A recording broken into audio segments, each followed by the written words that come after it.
जब आपने फ्रोजन बनाना होता है तो देन आपने एग वॉश नहीं करना, ठीक। आपने मेंशन करके भेजना है कि जी ये जो है हाफ डन है। जब किसी चीज को फ्रीज करना होता है ना, स्टफ चीज को, तो उसको थोड़ा सा कलर देकर उसको थोड़ा जो है हार्ड करके निकालना है। जब आपने ये प्रूफिंग के लिए रखना है ना, तो आपने ट्रे को भी ग्रीस करना है। ये देखिए कितनी आसानी से उठाया जा रहा है। ये देखिए कुक है, इसलिए इसको मैंने थोड़ा सा कलर दिया है, थोड़ा किया फर्म किया है ताकि हम इनको फ्रीज कर सकें। जी आज की हमारी रेसिपी ये देखें, नीचे से भी परफेक्ट बेक है, ऊपर से भी परफेक्ट बेक है और मॉइस्ट भी है, सॉफ्ट भी है।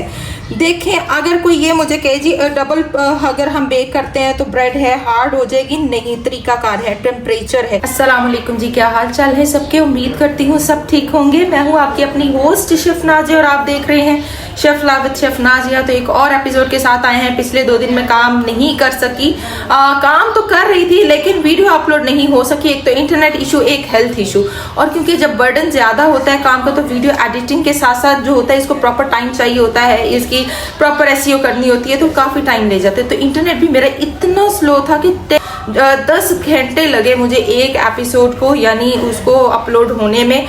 और दोपहर 1 बजे की वो निकली हुई और रात को 11 बजे जाकर अपलोड हुई, तो वो टू मच था जिसकी वजह से वीडियोस नहीं आ पाई। तो वरना छुट्टी का कोई इरादा नहीं होता, बस कुछ अल्लाह ताला की तरफ से मामलात होते हैं जिसकी वजह से मेरी वीडियोस नहीं आती। शायद लोग बहुत ज़्यादा इंतजार कर रहे होते हैं कि इनकी वीडियोस आए, तो बस यही सीन है। तो चलिए जी, आज हम एक बहुत बड़ा मसला हल करने जा रहे हैं। Frozen pizza stuff buns, frozen pizza bread, frozen chicken bread, frozen flower bread, frozen, मतलब कुछ भी आपने बनाना है तो उसका एक जो है वो मैं खत्म करने जा रही हूँ मसला। बहुत ज्यादा मुझे कॉल्स आई कि आपने पिज्जा फ्रोजन पे बात की, लेकिन आप हमें बताएं कि हम चिकन ब्रेड को कैसे फ्रीज कर सकते हैं, हम स्टफ बन्स को कैसे फ्रीज कर सकते हैं। तो चलिए जी, स्टार्ट करते हैं आज की अपनी एपिसोड और देखते हैं कि कैसे हम इन पर काम कर सकते हैं। फ्रोजन पिज्जा स्टफ बन्स बनने जा रहा है इसी ही रेसिपी से। जो भी आपने फ्रोजन प्रोडक्ट बनानी है, सपोज आप लोगों ने फ्रोजन पिज्जा बनाना है, पिज्जा बेस बनानी, इसी से बनेगी। मैंने फ्रोजन पिज्जा बेस की रेसिपी दी हुई है, माशाल्लाह बहुत सारे लोग उस रेसिपी से काम कर रहे हैं। आप भी जाएं देखें जाकर, chef Nazia Shahid frozen pizza base recipe या chef live with chef Nazia frozen pizza base recipe, दोनों नाम से रिसर्च करेंगे तो आपको ये वीडियो मिल जाएगी, ठीक है जी। अगर आप चिकन ब्रेड बनाना चाह रहे हैं फ्रोजन, देन भी आपने यही रेसिपी लगानी। फ्लावर ब्रेड बनाना चाह रहे हैं फ्रोजन, देन भी आपने यही रेसिपी लगानी है। फ्रोजन के लिए हमने जो है वो इसके अंदर जो है वो डेयरी प्रोडक्ट को आउट करना होता है, जो इसकी शेल्फ लाइफ को लो करता है या इसको कमजोर करता है, ठीक है। तो बेसिक रेसिपी है ये, चेक कर लीजिए। मैदा 500 ग्राम, ईस्ट 10 ग्राम, ईका 5 ग्राम, सोडियम बेंजोएट 1/8 टीस्पून, चीनी जो है 15 ग्राम, नमक 8 ग्राम, पानी 150 ग्राम, ऑयल 50 ग्राम, बेकिंग पाउडर 5 ग्राम। बेकिंग टेम्परेचर जो है वो 200 सेल्सियस होगा। 5 मिनट के लिए बेक करना होगा फिलिंग के साथ, ठीक है जी। Sodium benzoate 1/8 teaspoon, chicken 500 gram, salt 1 teaspoon, chicken tikka masala 2 tablespoon, chilli flakes 1/2 teaspoon, coriander 1 teaspoon, cumin powder 1 teaspoon, lemon juice 1 tablespoon, oil 2 tablespoon, red chilli 1 teaspoon और रेड चिली पाउडर, ठीक है जी। इसमें भी हमने कोई ginger garlic paste add नहीं करनी, powder form में ऐड करना है। वो टिक्का मसाला की सूरत में इसमें चला जाएगा, उसमें ऑलरेडी एडेड होता है, ओके। अच्छा, अब सीन क्या है? सोडियम बेंजोएट जो इसकी शेल्फ लाइफ को बढ़ाएगा, इसको महीने 2 महीने तक इसको सेव करेगा। अब चिकन जब हम इसके अंदर फिल करेंगे तो जाहिर है जी चिकन की भी शेल्फ लाइफ को इंक्रीज करना होगा, तो उसमें भी थोड़ा सा सोडियम बेंजोएट जाएगा। अगर नहीं डालेंगे तो ऑब्वियसली इसके अंदर जो है वो बन जाएगी हमारी कैप्सिकम भी होगी, टमाटर भी होगा, प्याज भी होगा, उसको भी थोड़ा सा हमने कुक करना होगा इसके अंदर ऐड करके। तो फिर दिन सोडियम बेंजोएट डालना जरूरी होता। अगर तो कस्टमर सपोज जैसे कि केनेंस वगैरह है, ये सब चीजें उन्होंने ऐड की होती हैं, ठीक है। अब आप क्या कर रहे हैं, आप अपने कस्टमर को भेज रहे हैं, तो उस कस्टमर ने कहा कि मैंने 1 हफ्ते के लिए करना है, तो 1 हफ्ते 10 दिन के लिए आपको सोडियम बेंजोएट डालने की जरूरत नहीं है। अब जाहिर है जब आप फ्रोजन का काम कर रहे हैं या आपने एक फ्रोजन प्लांट लगाना है या फ्रोजन फूड का काम करना है, महीनों चीज को सेव करना है, तो देन तो ये चीजें इसमें जाएंगी ही जाएंगी। जितने केनेंस, सबरोसो, बिग बर्ड, ये जितने भी ब्रांड्स हैं ये सोडियम बेंजोएट के बगैर काम नहीं करते। इनके चिकन वाले समोसे ले लें, इनकी शामी ले लें, इनका कुछ भी ले लें, तो उसमें ये ऐड होता है जो इसकी शेल्फ लाइफ को बढ़ाता है, खराब होने से बचाता है। तो ये बेसिक जो इंग्रेडिएंट है ये इंपॉर्टेंट होता है। जिन्होंने आप फ्रोजन को फ्रीज करना होता है, महीनों रखना होता है, सालों रखना होता है, ठीक है। तो आपकी हर प्रोडक्ट के अंदर जो कि आपकी बाय करते हैं मार्केट से, केचप है, जो भी सॉसेस हैं उनमें ये चीज़ें एडिड होती हैं। और इसका और भी ऑल्टरनेट जो होते हैं सॉल्ट हैं जो कि आप डाल सकते हैं। ज़रूरी नहीं कि हर एक के ऊपर सोडियम ही लिखा हो, ज़रूरी नहीं होता। इसके नेमो बदल भी मौजूद है, वो इसकी जगह उसका भी इंतखाब करते हैं। तो चले जी आज की अपनी एपिसोड को स्टार्ट करते हैं और देखते हैं कैसे बनते हैं हमारे फ्रोज़न पिज़्ज़ा स्टफ बन्स। चलें जी आ जाएं। ये बेसिक स्पाइस जो मैंने आपको बताए हैं वो इसमें चले जाएंगे। ऑयल चला गया और लेमन की जगह मैं विनीगर डाल रही हूँ। ठीक है जी, इसको मैरिनेट करके कोई आधा घंटा रखेंगे और उसके बाद इसको चूल्हे पे कुक कर लेंगे। छोटे छोटे क्यूब्स कर लेंगे। ये लेंगे, ये है जी बेसिक मैरिनेशन। इसको हर तरह के पिज़्ज़ा के लिए भी यूज़ कर सकते हैं, स्टफ बर्न्स के लिए भी यूज़ कर, यानी ये जो है ना ऑल ओवर मैरिनेशन होती है। तो इसके लिए घबराना नहीं होता कि किस किस के पर्पज़ के लिए है। यही सेम मैरिनेशन जो है आप शवारमा के लिए यूज़ कर सकते हैं, पिज़्ज़ास के लिए कर सकते हैं, सैंडविचेस के लिए कर सकते हैं। तो ये बेसिक मैरिनेशन है। ठीक है जी, तो चलिए इसको करते हैं साइड पर। अभी आधे घंटे के बाद इसको मैं चूल्हे पर रख के कुक कर लेती हूँ। आफ्टर 30 मिनट इसको करते हैं। इतना सा मैं पानी ऐड कर रही हूँ, मूंग वाला जो मिक्स करके, बस। ठीक है, चलो इसको कवर कर दूंगी और कुक होने के लिए रख दूंगी। जी, और ये देखें जी अपने ही पानी में खुश्क भी हो गया और ये टेंडर भी हो गया। इसी में जो है वो मैंने वेजिटेबल्स ऐड करके थोड़ी सी कुक कर लेनी है।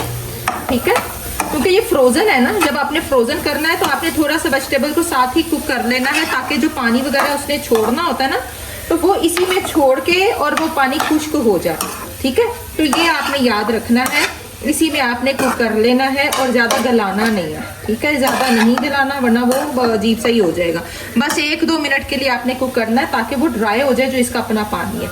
और फिर इसकी शेल्फ लाइफ थोड़ी बढ़ जाती है पकी हुई चीज़ की बनिस्बत कच्ची चीज़ की। ठीक है जी, तो इसको आप डन करते हैं, बंद कर देते हैं। चिकन कुक हो गया। आ जाए जी डो की तरफ। सबसे पहले पानी, ऑयल, चीनी और नमक। अंडा नहीं जाना, कोई ड्राई मिल्क पाउडर नहीं जाना, कोई लिक्विड मिल्क नहीं जाना। ठीक है, इस तरीके से आपने डो तैयार करनी है। पानी, नमक, चीनी और ऑयल हो गई। चलो जी यहाँ पे आ जाए। मैदा 500 ग्राम, उसमें जा रही है हमारी ईस्ट, ईका पाउडर और बेकिंग पाउडर। ये तीनों चीज़ों का मिक्सचर इसमें जाना है। और साथ ही इसी के टाइम पे सोडियम बेंजोएट आपने ऐड कर देना, क्योंकि मैंने तो फ्रीज नहीं करना, मैं तो सिर्फ आपको जो है वो मेथड बता रही हूँ। तो ईका पाउडर, ईस्ट, सोडियम बेंजोएट और उसके बाद जो है आपका बेकिंग पाउडर, ये सारा कुछ आपने यूं इकट्ठा करके इसकी डो तैयार कर लेनी है अच्छे वाली। ठीक है, और यूं जाएगा। अंडा नहीं जा रहा, मैं फिर बता रही हूँ। किसी ने मुझसे सवाल किया था हम ईस्ट के साथ अंडा क्यों डालते हैं जी? मजीद राइजिंग के लिए और अच्छी जो है उसकी प्रूफिंग के लिए। अगर अंडा नहीं डालते तो फिर हम समटाइम बेकिंग पाउडर का भी इस्तेमाल कर लेते हैं। स्मूथ सी डो तैयार कर लेनी है और इसको स्लैब पे रख के अपने नीड कर लेना है। मसल के स्मूथ करनी। अभी ये स्मूथ नहीं है, देख रहे हैं फटी फटी सी डबल शेड डो लग रही है। ये देखिए डबल शेड लग रही है, नहीं डबल शेड से नहीं होना चाहिए। ये देखिए अभी हम इसको कर लेंगे स्मूथ। कोई मैं ड्राई इंग्रेडिएंट नहीं डाल रही, मैं कुछ भी ऑयल नहीं डाल रही। आपका जो प्रेशर है ना डो के ऊपर, वो आपने बड़े हिसाब किताब से रखना होता है कि हम इतना प्रेशर दें कि वो चिपके भी ना और उसके बाद जो है वो अच्छे से नीट भी हो जाए, रोली बोली भी हो जाए। देखें कितना अच्छा हो रहा है। ये ले, जब आप ज्यादा जो है वो सॉफ्ट डो तैयार करते ना फिर ये चिपकती है। जब इसकी डो की कंसिस्टेंसी परफेक्ट होती है ना फिर ये नहीं चिपकती। ये ले जी हो गई है जी। अब करना क्या है, 50-50 ग्राम के पेड़े कर लेने हैं और बोल तैयार कर लेने हैं आपने। यहाँ पर मैंने 50-50 ग्राम के पेड़े कर लिए। सॉस देख लें, खाली चिली गार्लिक है और उसके अंदर मैंने थोड़ी सी चिली फ्लेक्स डाल दिया है। ठीक है, और थोड़ा सा ऑर्गेनिक जाएगा। हाँ केचप नहीं थी मेरे पास, इसलिए मैं खाली चिली गार्लिक के साथ इसको कर रही हूँ। चलें जी फिलिंग दिखा देते हैं। फिलिंग भी तैयार हो गई है हमारी। एक्स्ट्रा वेजिटेबल्स देख लें। इसमें मेरे पास ना इस टाइम जो थी लाल शिमला, मैंने कल शिमला मंगवाई तो वो पड़ी ही लाल हो गई है। देखें कुछ लाल और कुछ हरी है। ठीक है, और साथ प्याज मैंने डाल दी, मैंने टमाटर नहीं डाला। अच्छा अब आप कहेंगे वेजिटेबल बहुत कम है इसके अंदर, ये आपकी अपनी मर्जी, आप ज्यादा डाल सकते हैं। मेरे नज़दीक ये कम वेजिटेबल्स है क्योंकि मुझे चाहिए था तो मैंने ऑर्डर भेजने थे तो मैंने सब्जियां वहां इस्तेमाल कर ली हैं। ठीक है, ये सिर्फ आपको दिखाने के लिए वीडियो है, लेकिन आप इसमें वेजिटेबल की क्वांटिटी इक्वल कर सकते हैं, यानी जितना चिकन नजर है उतनी वेजिटेबल नजर आए। ठीक है, ये काम आपने करना है। हमेशा ये पता ही है सबको कि जैसे मैं करती होती हूँ स्टफ बंस को, किनारे पतले रखने हैं, बीच में से मोटाई रखनी है। मुझे बच्चे फोन करके कहते हैं जी हमारा पिज्जा, ये हमारे बंस फटते क्यों है? आप लोग बेटा नीचे यहाँ से पतला कर देते हो, किनारे पतले होने चाहिए, ठीक है, बीच में से मोटा होना चाहिए, ये याद रखना। ये देखें, थोड़ी सी मैं यूं डालूंगी बेस पर, ओके, ये चला गया, ठीक है जी, ये हमारी चीज़ चली गई, ठीक है जी, क्योंकि अभी थोड़ी सी चीज़ मैंने ऊपर भी डाल, जितनी कैपेसिटी हम उतना डालेंगे, और थोड़ी सी मैं ये वाली जो सॉस है ना यूं करके ये भी ऐड कर दूंगी, तो ये एक अच्छा फ्लेवर बनाती है, ठीक है। अब देखें, यूं स्ट्रेच करके, ये देखें पतले किनारों को मजीद स्ट्रेच करके यूं बंद करना है आपने, ये ओके, ऐसे नीचे कुछ नहीं करना, नीचे वाले को वैसे ही रहने देना है। ये देखें जी, हो गया, ये लो, नीचे से तो कुछ भी नहीं हुआ, वो तो वैसे ही है, हमने सिर्फ किनारों को लिया, उसको स्ट्रेच किया, ये ले जी, अगेन इस तरह कर लेना, ये ले, कहीं से कुछ हुआ है, चले, ये है जी पिज्जा स्टफ बन, ठीक है। कोई किसी किस्म की भी आप इसमें फिलिंग कर सकते हैं। आप इसको ट्रे में रखें, इसको राइज करें। अच्छा, ये इसको मैंने कर लिया है, ट्रे में लगा लिया। अब इसको करना है प्रूफ। जब ये प्रूफ हो जाएगा ना, फिर देन हमने इसको बेक करना है विदाउट एग वॉश। तो फिलहाल तो प्रूफ करते हैं, फिर नेक्स्ट प्रोसेस दिखाते हैं। ब्रेड मेरी राइज हो गई है, 45 मिनट इसने लिए हैं, मैंने बस रैंडमली इसको रख दिया था कवर करके, और ये 45 से 50 मिनट में ये होगी, यानी आप समझ लें 1 घंटा इसको लगा है प्रूफ होने में, ठीक है। मैंने आज ओवन में नहीं रखा, मैंने वैसे ही रखा है। अब इसको जो है मैंने ओवन को कर दिया हुआ है 200 सेल्सियस पे ऑन। इसको अब मैं बेक होने भेज रही हूँ। कोई एग वॉश नहीं करना, कोई कुछ नहीं करना। जब आपने फ्रोजन बनाना होता है तो देन आपने एग वॉश नहीं करना, ठीक है। एग वॉश कब करना है? जब ये हाफ हो जाए, ओके, हाफ हो जाए, हाफ बेक होगी, इसको बाहर निकालेंगे, इसको ठंडा करेंगे, आप इसको फ्रिज में रख लें, फ्रीज कर दें। आपने कस्टमर को भेजना है तो बहुत तरीके के साथ भेजना है, ठीक है, ताकि ये सौगी ना हो। इसके जो है समटाइम क्या होता है, जो फ्रोजन होते हैं वो एक ट्रे में रखे जाते हैं, एक ट्रे मिल जाती है फ्रोजन प्रोडक्ट सेव करने के लिए। उस ट्रे में आपने इस तरह करके रखने हैं ताकि इसको कुछ हो ना आफ्टर बेकिंग। आपने मेंशन करके भेजना है कि जी ये जो है हाफ डन है। अब आपने सिर्फ अपना ओवन ऑन करना है 200 पे, इसको एग वॉश करना है। कोई चीज या कुछ वेजिटेबल अगर आप एक्स्ट्रा ऐड करना चाहते हैं वो करके आप इसको बेक कर सकते हैं। और बेक जो है वो इसको सिर्फ आपने 5 से 6 मिनट करना है, या जब तक कलर नहीं आपका आ जाता, ठीक है। और फुल टेम्परेचर पे बेक करना है, ये आपने साथ मेंशन करना है अपने कस्टमर को। तो ये ट्रिकी चीजें हैं, ये समझाने वाली चीजें हैं। बहुत सारे लोग कंजूसी करते हैं, कस्टमर के साथ चीजें शेयर नहीं करते, लीक हो जाएंगी, पता होगा, पता नहीं कस्टमर कैसे रिएक्ट करेगा। ऐसा नहीं है भाई, एक इंटरनेशनल लॉ है। आपने फूड का जो लोग काम करते हैं उन्होंने अपने कस्टमर को हर चीज अवेयर करनी है। इसमें हम क्या डाल रहे हैं, क्या क्या चीजें ऐड हैं, क्या आया आपको एलर्जी है या नहीं है, मेरा फूड खाने से आपको कोई हेल्थ इशू ना हो जाए, तो ये आपकी अपनी ड्यूटी है, ये आपने बताना है। तो चले इसको अब मैं बेक करने भेज रही हूँ। ओपन करते हैं और दिखाते हैं। चलेंगे, इतना कलर जब हो जाएगा ना तो आपने इसको आउट कर देना है, ठीक है। हल्का हल्का सा हमने जस्ट इसको कलर देना है, ज़्यादा नहीं। मैंने तेज़ आंच पे किया ताकि हल्का सा कलर हो जाए। और क्यों?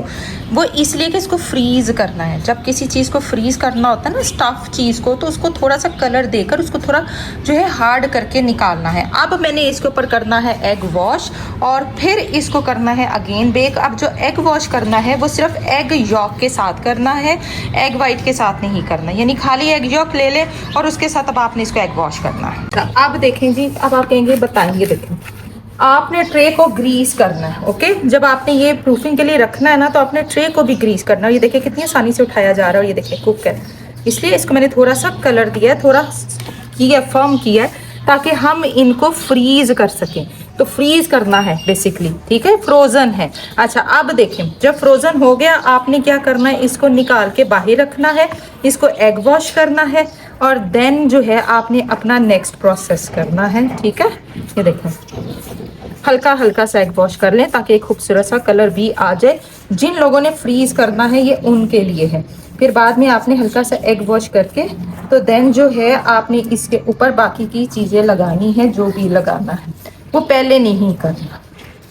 देखें कहीं से कोई लीकेज हुई है मुझे बताएं। जो लोग कहते हैं जी हमारी लीकेज हो जाती है, हमारे बंस फट जाते हैं, देखें कितना अच्छा वो प्रूफ भी हुआ है। और मैंने तरीका बताया, सिर्फ एज को आपने बारीक करना है और कुछ भी नहीं करना। और ये खाली एग यॉक है और थोड़ा सा मैंने 1 चम्मच पानी डाला है इसके अंदर, एग यॉक के अंदर। ठीक है, ये दूध डालें या पानी डाल दें। हल्की सी अपने एज यूजुअल अपनी वेजिटेबल्स ऐड करूँगी और साथ जो है वो मैं इसके ऊपर थोड़ी सी चीज़ भी डाल दूँगी। ठीक, किसी के ऊपर खाली चीज़ ऐड हो रही है। चलें जी, ये हो गया है। अब इसके ऊपर हमने ऑरिगेनो डालना है। मैंने किसी पे चीज़ डाली है, किसी पे मिक्स कर दिया है, क्योंकि मुझे पता है मेरे बच्चों का किसने क्या खाना है, मैंने उसके मुताबिक कर लिया है। ठीक है जी, आई होप सो कि आपको समझ आ गई होगी कि किस तरीके से ये फ्रोज़न जो है हम लेकर चल सकते हैं। अब अगेन इसको बेक करेंगे जब तक कलर नहीं आ जाता। ज़ाहिर है मेरा 3-4 मिनट में ही कलर आ जाना, बल्कि जल्दी आ जाना। तो अगेन जो है वो आपने जो है इसको अब 200 पे बेक नहीं करना, अब आपने 210 या 215 पर बेक करना है, यानी 15% जो है वो आपने इसको बढ़ा देना है टेम्परेचर को, जब आपने दोबारा से बेक करना है। अब बात ये हो रही है कि जी अच्छा, जब हमने फ्रीज़ कर देना है तो निकाल के थॉ करना है। जी जाहिर है थोड़ी देर रूम टेम्परेचर पे रखेंगे आप इसको, और फिर आपने एग वॉश वगैरह करके फिर आपने अवन में भेजना है। चलिए दिखाते हैं। ले जी माशाल्लाह हो गया ज़बरदस्त, कितना खूबसूरत कलर आ गया। ये ले हो गए ना हमारे स्टफ बंस। ये लें, फ्रोज़न भी सिस्टम बता दिया है, आफ्टर फ्रीजिंग भी आपको सिस्टम बता दिया है कि किस तरीके से आपने इसको करना है। छोला से चेक कर लें। ये है जी आज की हमारी रेसिपी। ये देखें नीचे से भी परफेक्ट बेक है, ऊपर से भी परफेक्ट बेक है, और मॉइस्ट भी है, सॉफ्ट भी है। देखें अगर कोई ये मुझे कहे जी डबल अगर हम बेक करते हैं तो ब्रेड है हार्ड हो जाएगी, नहीं, तरीकाकार है, टेम्परेचर है। पहले मैंने 200 पे बेक किया, इसको थोड़ा सा कलर दे दिया, हल्का सा लाइट सा कलर आप लोगों ने देखा, मैंने ज़्यादा कलर नहीं दिया। ठीक है, उसके बाद निकालना है आपने इसको ठंडा कर लेना है। किसी भी ट्रे के अंदर जो है रैपिंग ट्रेज मिल जाती हैं, इसके लिए पैकिंग का खास ध्यान आपने रखना है। पैकिंग बहुत अच्छी होनी चाहिए, देन आपने इसको डिलीवर करना है। 200 ईच ये जाएगा। हाफ फ्रोजन, फुल की भी सेम प्राइस है, हाफ की भी सेम प्राइस है। तो अगर कोई कहता है जी फुल देते हैं तो जाहिर है अब आप साइज देखें कितना ज़बरदस्त है उसका साइज देखें। ठीक है, 50 ग्राम डो का साइज है, इसके अंदर फिलिंग अच्छी गई है, ऊपर है, तो फिर ये 200-250 में चला जाए तो कोई फ़र्क नहीं पड़ता। तो ये कस्टमर को भी समझना चाहिए कि सामने वाले की मेहनत कितनी है। तो आई होप सो आज आपको ये समझ आ गया होगा कि फ्रोज़न पिज़्ज़ा स्टफ बंस कैसे बनाने हैं और किस तरीके से डिलीवर करने हैं। कस्टमर को साथ साथ गाइड करना है, हर चीज़ बतानी है। तो इंशाअल्लाह ताला आप मिलेंगे नेक्स्ट एपिसोड में। देखते रहिए chef life with chef Nazia, और दुआओं में याद रखिए।